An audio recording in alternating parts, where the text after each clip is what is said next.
Hi, this is Vicki with My Paper Connection. I'm an independent Stampin' Up! Demonstrator in the United States, and I'm going to make this really cute tag today. I'm going to show you how you can make it as well. I used the stamp set So Many Stars with the sentiment Joy, along with the framelits and glitter paper, as well as the gold paper. And then I'm just going to use the to and from on the back side of the tag from Memories of Home. And for the colors, I'm using the DSP Designer Series Paper. I'm using the Perfectly Plaid.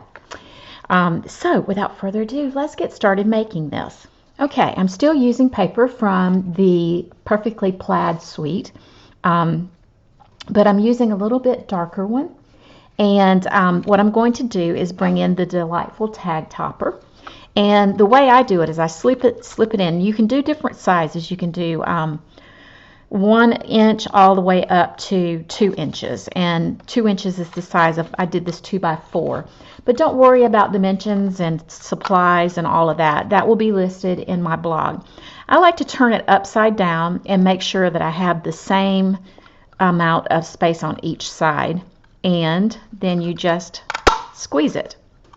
And then you've got yourself a beautiful topped tag. Isn't that pretty? I'm just going to do the same thing with the white.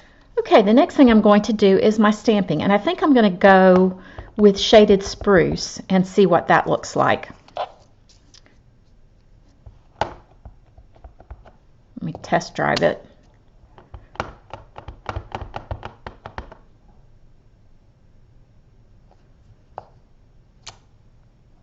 That's great. Okay, I think I'm going to use that. I like the contrast of that against the cherry cobbler.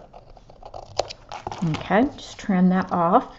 And then I'm just going to, on the back side, just stamp to and from. There we go. That's all the stamping I'll be doing. The next thing I'm going to do is to cut out the gold from the glitter paper and from the gold paper, the gloss. So I'll be right back. Okay, I've cut it out, and now I'm just going to use my little brush and foam. Now you can't purchase it like this any longer, but you can purchase the head here that actually fits on top of your Take Your Pick tool. And basically you just rub it over the surface there. In this case, I want to do it on the back side because I don't want it to get torn on the front or for it to look bad. But if you're doing things that have lots of holes and punch outs, little pieces that are going to come out of it, this is wonderful. It saves a lot of time. Okay, so let's put our piece together. We're going to take our gold star. There we go. Just going to glue it in place. Right on the front right here. Then I'm going to take my larger star and I'm going to use a mini dimensional and put it right in the center on the back here, just like that. Then just take the backing off. And then I'm going to alternate the points, but stick it right there in the middle. Then I'm going to glue this down.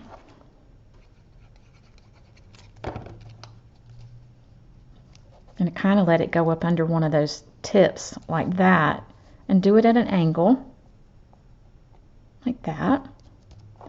Then I'm just going to put a little glue on the back of these stars.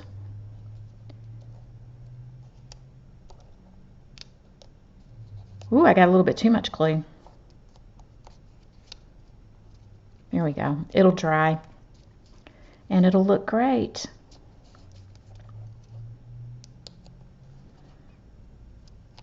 There. Then put a little bit of glue on the back side of this one. Place it down here like that. Okay, so I've cut off some shaded spruce and cut my tips at angles, and I'm just going to fold it. And what you're going to do is put the back sides together because you want to and from to be visible on the back side of this piece. So I'm just going to pull it through like this. I'm not going to tie it into a bow. I'm just going to bring it along like that. Then I'm bringing in some baker's twine, and I'm going to cut.